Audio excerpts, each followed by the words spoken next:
hurting me, that's got me not being all that I can be, that's my God's issue. And my God is riding down a pathway with the sole purpose of Xing out any and everything that is blocking me from being all that he has intention for me to be. Not that I have intention, because my intention is too little. It's too limited. It can't see enough. But God's intention for me is so big that I relish in the fact that he's riding a warrior just for me.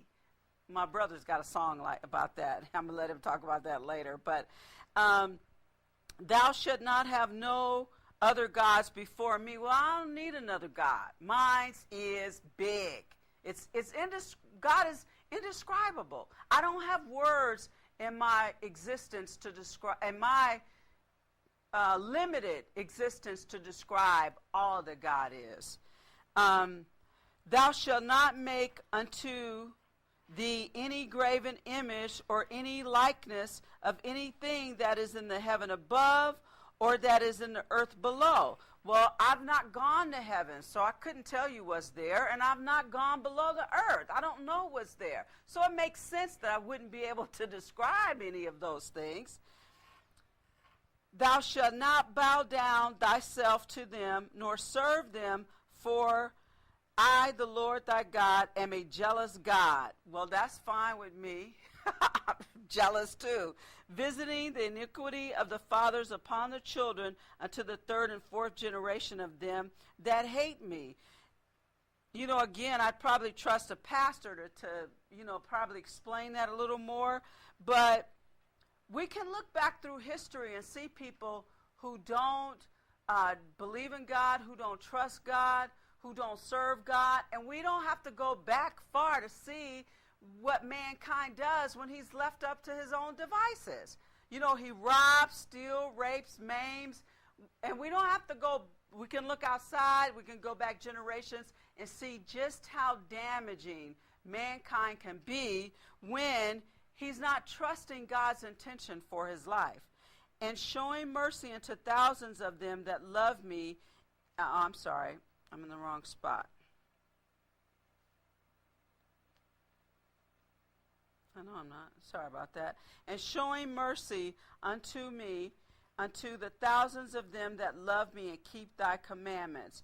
Thou shalt not take the name of the Lord thy God in vain, for the Lord will not hold him guiltless that taketh his name in vain.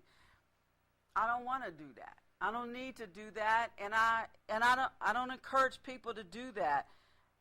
The Lord thy God, I mean, if my brain can't picture a God that I want to respect and admire and serve at all times, then that says something about me, not about God. It speaks about my limitations, not about God's abilities. Remember the Sabbath day and keep it holy. 6 days thou shalt labor and do thy work, but the seventh day in the Sabbath of the Lord thy God, in it thou shalt not do any work. Thou nor thy son, nor thy daughter, thy manservant, nor thy maidservant, nor thy cattle, nor thy stranger that is within thy gates. For in 6 days the Lord made heaven and earth, the sea and all that is in them is, and rested the seventh day. Therefore the Lord blessed the Sabbath day and holied it. Honor thy mother and thy father, that thy days may be long upon the land which the Lord thy God giveth thee.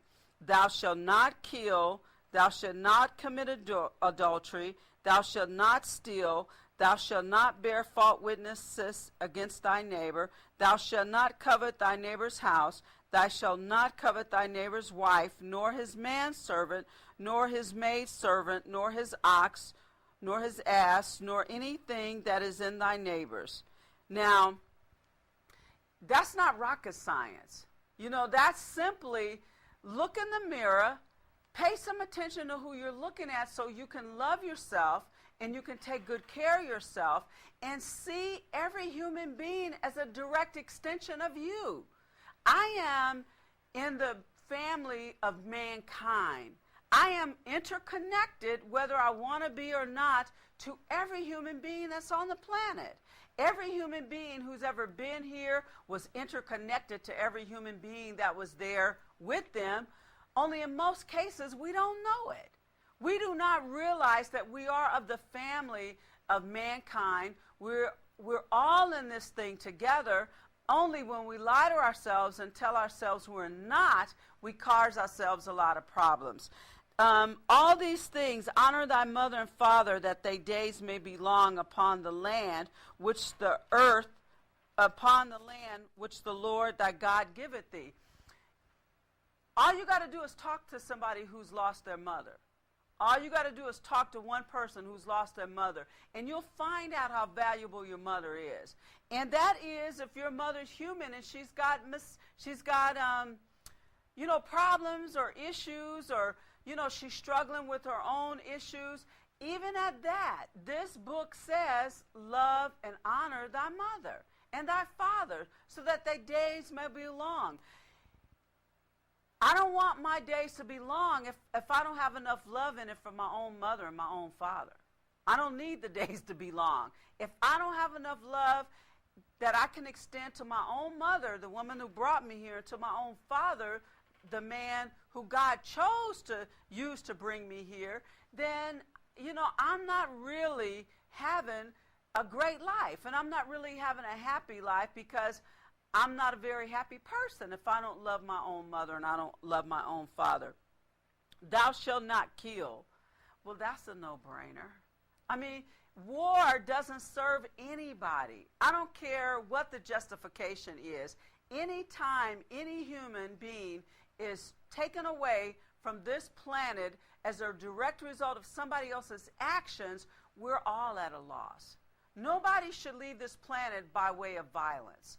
Whether it's war, whether it's, in an act of violence, no human being should have to suffer the process of leaving this earth due to an act of violence. We don't come here through an act of violence. We come here for the most part in love. And so for us to come here in love, God grants life. We come here in love. If we live in love, we get to see how much God has given us just by being children of God, living in love. If every single person lived in love right this minute, no child would go to bed hungry tonight. No person would go to bed without a bed to sleep in, without a house to live in. No person would go to bed crying because somebody broke in their house and stole everything. Somebody stole their car. Somebody stole their job. Somebody stole their wife, stole their husband. If every one of us viewed ourselves as, as God sees us, and if we lived by the guidelines of the Ten Commandments, we would heal the entire planet in one moment. It would only take one moment to stop all the bloodshed, to stop all the crying, to stop all the hurt, to stop all the pain and the agony, if all over the planet nobody took another person's life. That one commandment alone has the capabilities of creating a heaven right here on earth. It has the sole capabilities of creating a heaven right here on earth. Please tell somebody that. Please tell somebody who is struggling with violence or confusion or drugs, alcohol, whatever, that they have the capabilities. I have the capabilities of healing this planet myself. There's enough love in my heart for the entire world. Well, if everybody I looked at believed that they had enough love for the entire world, nobody would die of violence starting right this minute. And nobody would ever have to die of a violent act again. Now, I know there's some people probably looking, thinking, God, she's pretty idealistic. She's probably not being very realistic. Well, I say we're not being realistic if we don't rely on love. I say we're not being very realistic if we don't believe that we have the power within us to live a life, to live on a planet that's free of violence. We have those capabilities. If we got a man to the moon, if we can create cars that can take us all over the world, if we have jets that can fly all around this planet, we cannot, we can stop inflicting acts of violence. I mean, you got to plan a lot to inflict the act of violence on somebody. So all I'm saying is all we got to do is redirect those actions and redirect those mindsets that tell us in the first place that it's okay to take somebody's life. Thou shalt not bear false witness against thy neighbor. Thou shalt not steal, and thou shalt not commit adultery. Those three acts take place in our homes first. Lying, stealing, and adultery take place in the home first. You got to be married to commit adultery. If you're married, you're living in a home with somebody, or you should be. Thou shalt not steal. Anytime any person justifies stealing something from somebody else, they're injuring the person they stole from and themselves. And thou shalt not bear false witness against thy neighbors. Bearing false witnesses against your neighbor starts in your house. You have to be somebody's neighbor to bear false witness against a neighbor. So if I'm such a broken neighbor that I'm going to lie on myself to somebody else about somebody, I'm the problem. I am the problem. So if I clean up my own temple, don't lie, don't steal, don't commit adultery, if I don't break any of these commitments, and everybody who is looking at me watches me live a life that I'm not breaking any of these commandments, then I am affecting change on this planet every single day of my life. So I've run out of time. Please call somebody and tell them about the show, and thank you so much for allowing me into your home tonight. Please call the church if you are struggling with something and you need to talk to the pastor. Bishop W.C. Mcclinton is our pastor, and he's a ready and available pastor. So please give us a call. Have a great week and love somebody, especially yourself. Good night.